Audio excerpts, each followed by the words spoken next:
I think I deserve 25%, don't I? At least, he said, with beautiful frankness. I supplied all the ideas, didn't I? This greediness for silver was a new side of his nature. I assumed that it had been developed in the city, where Charlie was picking up the curious nasal drawl of the underbred city man. When the thing's done, we'll talk about it. I can't make anything of it at present. Red-haired or black-haired hero are equally difficult. He was sitting by the fire, staring at the red coals. I can't understand what you find so difficult. It is all as clear as mud to me, he replied. A jet of gas puffed out between the bars, took light, and whistled softly. Suppose we take the red-haired hero's adventure first, from the time where he came south to my galley and captured it, and sailed to the beaches. I knew better than to interrupt Charlie. I was out of reach of pen and paper, and dared not move to get them lest I should break the current. The gas jet puffed and whinnied. Charlie's voice dropped almost to a whisper, and he told the tale of sailing of an open galley to Fnst, of sunsets on the open sea seen under the curves of the one sail evening after evening, when the galley's beak was notched into the centre of the sinking disk, and we sailed by that for which we had no other guide, quoth Charlie. He spoke of a landing on an island, and explorations in its woods, where the crew killed 3 men whom they found asleep under the pines. Their ghosts, Charlie said, followed the galley, swimming and choking in the water, and the crew cast lots and threw one of their number overboard as a sacrifice to the strange gods whom they had offended.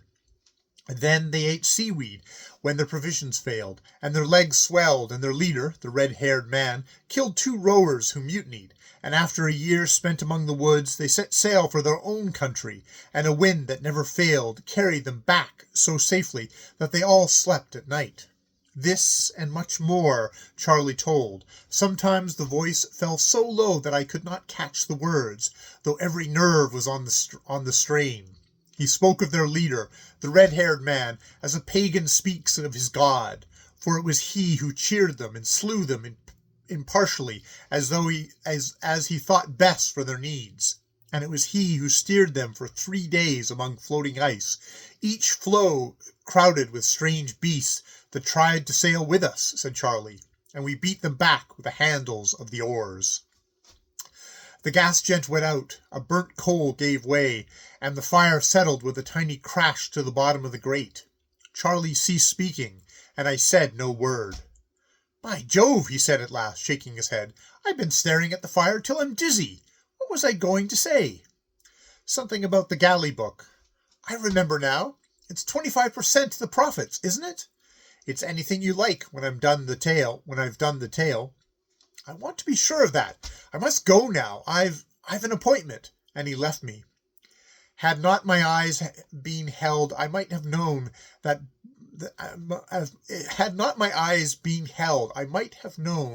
the broken mutterings over the fire was the swan song of Charlie Mears. But I thought it the prelude to fuller revelations. At last, I should cheat the lords of life and death. When next Charlie came to me, I received him with rapture. He was nervous and embarrassed, but his eyes were very full of light, and his lips a little parted. I've done a poem, he said, and then quickly, it's the best I've ever done. Read it. He thrust it into my hand and retreated to the window. I groaned inwardly. It would be the work of half an hour to criticize, that is to say, praise, the poem sufficiently to please Charlie. Then I had good reason to groan, for Charlie, discarding his favourite centipede meters, had launched into shorter and choppier verse, and verse with a motive at the back of it. This is what it read. This is what I read. The day is most fair, the cheery wind halloos behind the hill, where he bends the wood as seemeth good, and the saplings to his will. Riot, O wind, there is that in my blood that would not have thee still. She gave me herself, O earth, O sky, grey sea, she is mine alone. Let the sullen boulders hear my cry, and rejoice though they be but stone. Mine, I have won her, O good brown earth, make merry, 'tis hard on spring. Make merry, my love is doubly worth all worship your fields can bring. Let the hind that tills you feel my mirth at the early harrowing. Yes, It's the early harrowing, past doubt, I said, with a dread in my heart. Charlie smiled, but did not answer. Red cloud of sunset, tell it abroad, I am victor, greet me, O sun, dominant master and absolute lord, over the soul of one. Well, said Charlie, looking over my shoulder. I thought it very far from well, and very evil indeed, when he silently laid a photograph on the paper, the photograph of a girl with a curly head and a foolish slack mouth. Isn't it wonderful? He whispered, pink to the tip of his ears, wrapped in the rosy mystery of first love. I didn't know. I didn't think. It came like a thunderclap. Yes, it comes like a thunderclap. Are yon very happy, Charlie? My God, she loves me. He sat down, repeating the last words to himself. I looked at the hairless face, the narrow shoulders already bowed by desk work, and wondered when, where, and how he had loved in his past lives. What will your mother say? I asked cheerfully. I don't care a damn what she says. At 20, the things for which one does not care a damn should, properly, be many, but one must not include mothers in the list. I told him this gently, and he described her, even as Adam must have described to the newly named beast the glory and tenderness and beauty of Eve. Incidentally, I learned that she was a tobacconist's assistant with a weakness for pretty dress, and had told him 4 or 5 times already that she had never been kissed by a man before. Charlie spoke on and on and on, while I, separated from him by thousands of years, was considering the beginning of things. Now I understood why the lords of life and death shut the doors so carefully behind us.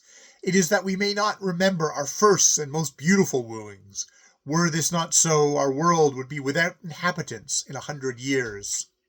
Now, about that galley story, I said, still more cheerfully, in the pause and the rush of the speech. Charlie looked up as though he'd been hit. The galley? What galley? Oh, good heavens, don't joke, man. This is serious.